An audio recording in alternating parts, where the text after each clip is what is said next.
Hello दोस्तों, आपका स्वागत है हमारे यूट्यूब चैनल वेब फार्मेसी में। आज हम नए टॉपिक्स के बारे में बात करेंगे, एसिडोसिस एंड एल्कलोसिस के बारे में। आइए सबसे पहले एसिडोसिस कंडीशंस के बारे में बात करते हैं।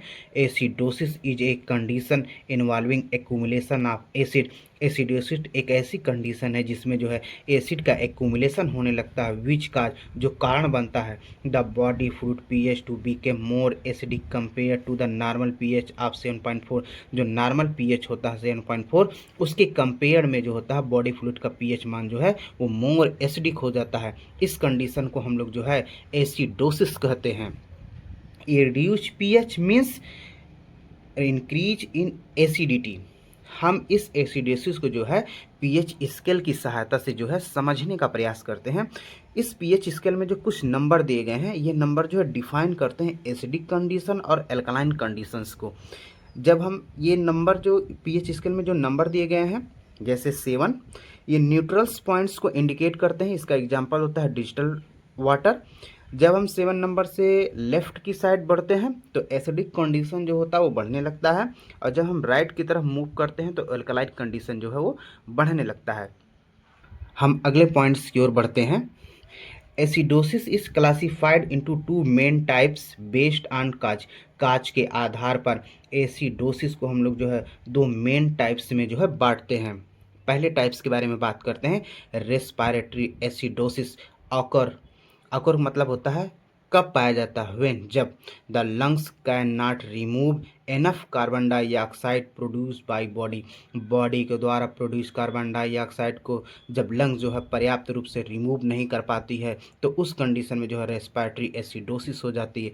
काजेज इंक्लूड, इसमें कौन से कारण जो है इंक्लूड होते हैं, जुड़ते हैं, जैसे chest injury, neuromuscular disorder and chronic lungs disease, जिसको सीओपीडी भी कहते हैं। अब हम दूसरी टाइप्स के बारे में बात करते हैं, मेटाबॉलिक एसिडोसिस। अकर माने कब पाई जाती है, जब the body produce too much acid. जब बॉडी जो है बहुत अधिक मात्रा में एसिड जो है प्रोड्यूस करने लगे। कैन नॉट एलिमिनेट, और इसको जो है एलिमिनेट यानी बाहर ना निकाल पाए। Over lose too much base, या जो है बहुत अधिक मात्रा में जो है बेस को जो है ये लूज यानी निकालने लगे, तब जो है मेटाबॉलिक एसिडोसिस हो जाती है। काजेज इंक्लूड, ये मेटाबॉलिक एसिडोसिस जो है इसमें कौन से कारण जो है इंक्लूड होती हैं, जैसे diabetic keto acidosis, severe diarrhoea यानी गंभीर डायरिया में, किडनी फेल्योर्स में एंड टॉक्सिन कंडीशन में जो है मेटाबॉलिक जो है एसिडोसिस जो है काज होती है। अब हम जो है इसके सिम्टम्स ऑफ एसिडोसिस के बारे में जो है बात करेंगे कि जब एसिडोसिस होता है तो कौन से सिम्टम जो है वो दिखाई देते हैं। Rapid deep over the लेब्रोट breathings हो सकती है, कन्फ्यूज़न हो सकता है, फटीग है, हेडेज का मतलब सर दर्द, एंड वीकनेस कमजोरी, इंक्रीज हार्ट रेट जो बढ़ सकता है, nausea vomiting and decrease appetite. Decrease appetite का मतलब होता है भूख में कमी। अब हम लोग जो है दूसरे कंडीशंस के बारे में बात करते हैं, एल्कलोसिस। देखें एल्कलोसिस किसे कहते हैं। Alkalosis is a condition with A blood pH 7.45। एल्कलोसिक ऐसी कंडीशन है जिसमें धमनियों के रक्त का पीएच 7.4 से अधिक हो जाता है, तो उस कंडीशन को हम लोग जो है एल्कलोसिस कहते हैं। काज्ड बाई, ये किन के कारणों से होता है, एक्सेस बेस, जब बेस जो है अधिक हो जाए, ओवर लो कार्बन डाइऑक्साइड, या कार्बन डाइऑक्साइड की मात्रा जो हो वो कम हो जाए। अगले पॉइंट इसको बढ़ते हैं हम लोग जो है, alkalosis is classified into two main types based on cause. Cause के आधार पर एल्कलोसिस को हम लोग जो है दो मेन टाइप्स में जो है बांटते हैं। फर्स्ट टाइप्स के बारे में हम लोग बात करेंगे, metabolic alkalosis caused by a loss of acid. ये किन कारणों द्वारा होता है, लूज ऑफ एसिड, जब एसिड की मात्रा जो है कम होने लगे। ओवर एक्यूमुलेशन ऑफ बाइकार्बोनेट, या जो है बाइकार्बोनेट का एक्यूमुलेशन होने लगे।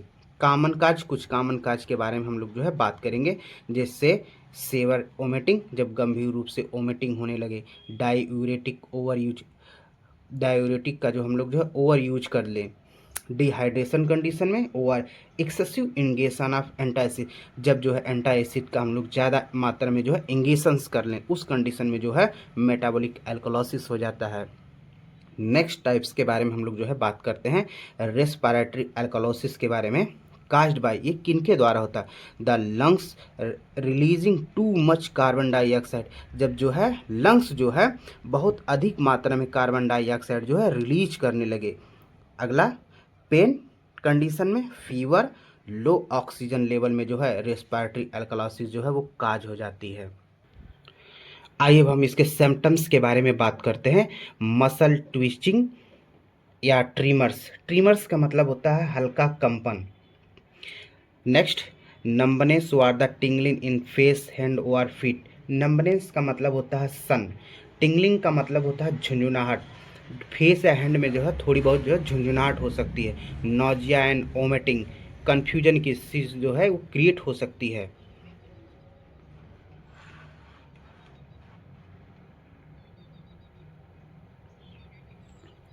अब हम जो अपने नेक्स्ट टॉपिक्स के बारे में बात करते हैं इलेक्ट्रोलाइट इम्बैलेंस के बारे में।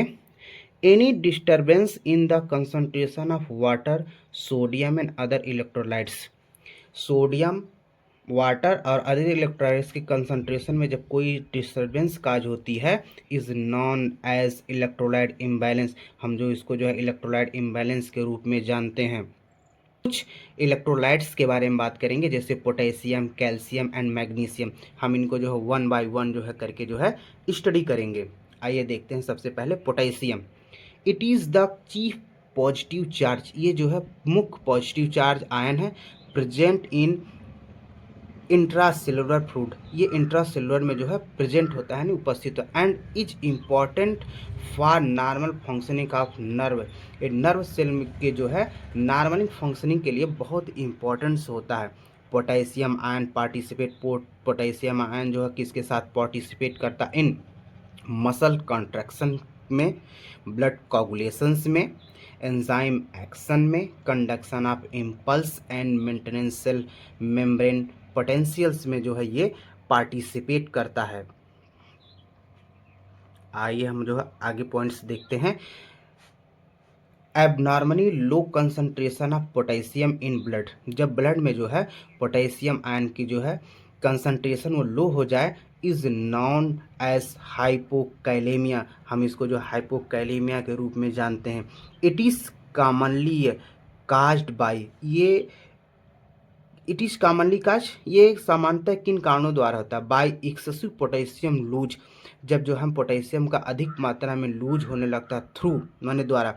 ओमटिंग, वो कंडीशन हो सकती है ओमटिंग, डायरिया, और डाययूरेटिक्स में जो है हाइपोकैलेमिया जो है काज होता है। अब हम जो इसके सिम्टम्स के बारे में देखते हैं कि जब हाइपोकैलेमिया होता है तो क्या सिम्टम दिखाई देते हैं बॉडी पर। मसल वीकनेस, मसल जो है वीक हो जाती है। फटिक माने थकावट। क्रैम्प मतलब होता है ऐठन। एरेथमिया हो सकता है। कार्डियक अरेस्ट हो सकता है। कॉन्स्टिपेशन कंडीशन काज हो जाती है। अब हम जो है इसके ट्रीटमेंट्स के बारे में बात करते हैं। ओरल पोटेशियम सप्लीमेंट, हम जो है ओरल पोटेशियम सप्लीमेंट देते हैं, पोटेशियम रिच फूड देते हैं, या आईवी पोटेशियम जो है हम जो है इंक्लूड इसमें करते हैं। तो इसके दूसरे कंडीशंस के बारे में बात करते हैं। हाइपर कैलेमिया, हाइपर का मतलब होता है ज़्यादा। अब normally high concentration of potassium in blood is known as hyperkalaemia, जब ब्लड में जो है पोटेशियम का कंसंट्रेशन जो है बढ़ जाता है तो उस कंडीशन को हम लोग जो है हाइपर कैलेमिया कहते हैं। इट इज़ कॉमनली काज, ये सामान्यतः किन कारणों की वजह से होता है? बाई एक्यूट व the chronic renal failure condition में, बर्न कंडीशन में, या सेवर इन्फेक्शन, या गंभीर इन्फेक्शन की कंडीशन में जो हाइपर कैलेमिया हो जाता है। अब हम जो इसके सिम्टम्स के बारे में देखेंगे। चेस्ट पेन या इरेगुलर पल्स हो सकता है। Muscles weakness, fatigue, nausea and vomiting जो है सिम्टम दिखाई देते हैं।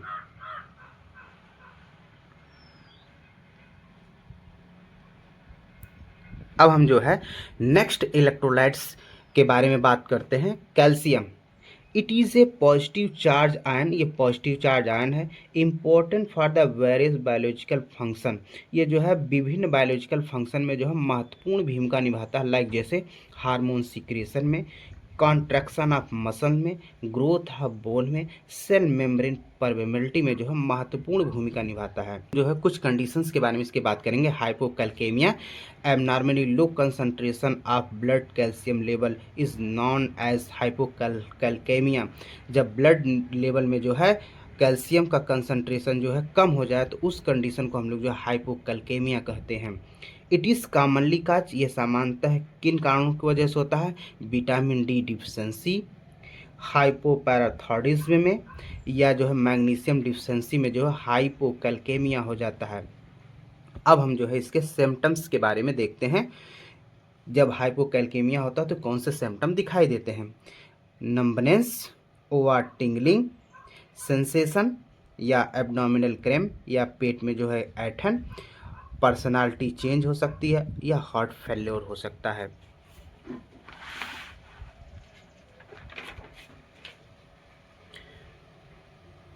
अब हम जो इसके ट्रीटमेंट्स के बारे में बात करते हैं। Generally involve calcium and vitamin D supplement और इंट्रावेनस एडमिनिस्ट्रेशन ऑफ कैल्शियम, या हम जो है इंट्रावेसनी कैल्शियम आयन जो है इसको देते हैं ट्रीटमेंट में।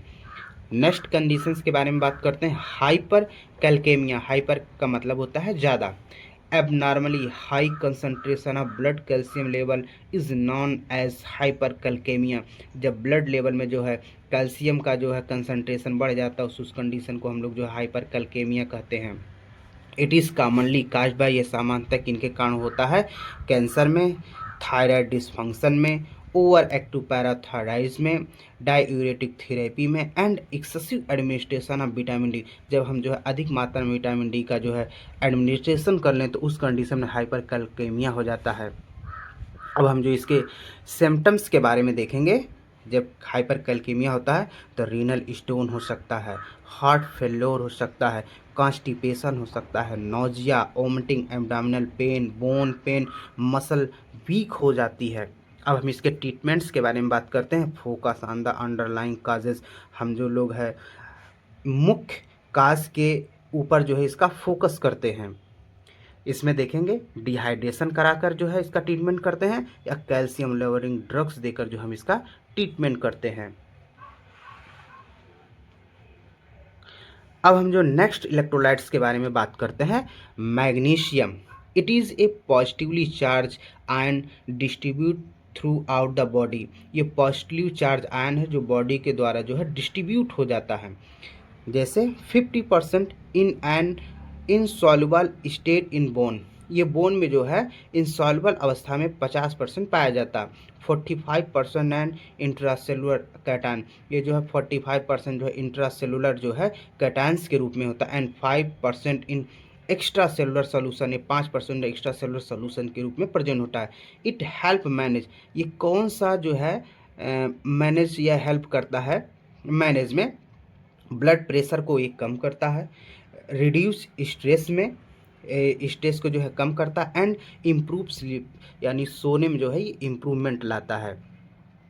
अब हम इसकी कुछ कंडीशंस के बारे में बात करेंगे। हाइपोमैग्नेसेमिया के बारे में, जैसे abnormally low concentration of blood magnesium level is known as hypomagnesaemia. जब ब्लड लेवल में जो है मैग्नीशियम का कंसंट्रेशन लो हो जाता है तो उस दशा को हम लोग जो हाइपोमैग्नेसेमिया कहते हैं। इट इज़ कॉमनली काज, ये सामान्यतः किन कारणों के द्वारा होता है? बाई अल्कोहलिज्म में, डायबिटिक में, स्टार्वेशन यानी भूख अवस्था में, और डायरिया कंडीशन में जो है हाइपोमैग्नेसेमिया हो जाता है। अब हम जो इसके सिम्टम्स के बारे में जो है बात करेंगे। नोजिया, वोमिटिंग, डायरिया, ट्रिमर्स जिसको कंपन कहते हैं, कन्फ्यूज़न, मसल क्रैम्प, मसल्स में ऐंठन, वीकनेस यानी कि जो कमजोरी। अब हम जो इसके ट्रीटमेंट्स के बारे में बात करते हैं। Oral over the intravenous magnesium supplement, या ओरल या फिर इंट्रावेनस के रूप में जो है मैग्नीशियम का सप्लीमेंट देते हैं हम लोग जो है। अब हम जो लोग जो है दूसरे कंडीशंस के बारे बात करते हैं। हाइपर मैग्नेसेमिया के बारे में। हाइपर का मतलब होता है ज़्यादा, abnormally high concentration of blood magnesium, जब जो है ब्लड में जो है मैग्नीशियम का कंसंट्रेशन जो है वो बढ़ जाए, इज नॉन एज हाइपर मैग्नीसीमिया, उसको हम लोग जो है हाइपर मैग्नीसीमिया के रूप में जानते हैं। इट इज़ कॉमनली काज्ड, ये सामान्यतः किसके कारण होता है, chronic renal insufficiency and patient taking large amount of magnesium, अगर कोई पेशेंट जो है लार्ज अमाउंट में मैग्नीशियम ले लिया तो उसको जो है हाइपर मैग्नीसीमिया हो जाता है। हम इसके सिम्टम्स के बारे में बात करते हैं। Sedation, confusion, muscle weakness, nausea. हम इसके जो है ट्रीटमेंट्स के बारे में हम लोग जो बात करेंगे। Haemodialysis is the most effective treatment of the hyper magnesaemia. जो हीमोडायलिसिस है सबसे इफेक्टिव जो है ट्रीटमेंट होता है हाइपर मैग्नीसीमिया में। हम लोग जो अब जो है अगले वीडियो में मिलते हैं नेक्स्ट टॉपिक के साथ। तब तक के लिए धन्यवाद।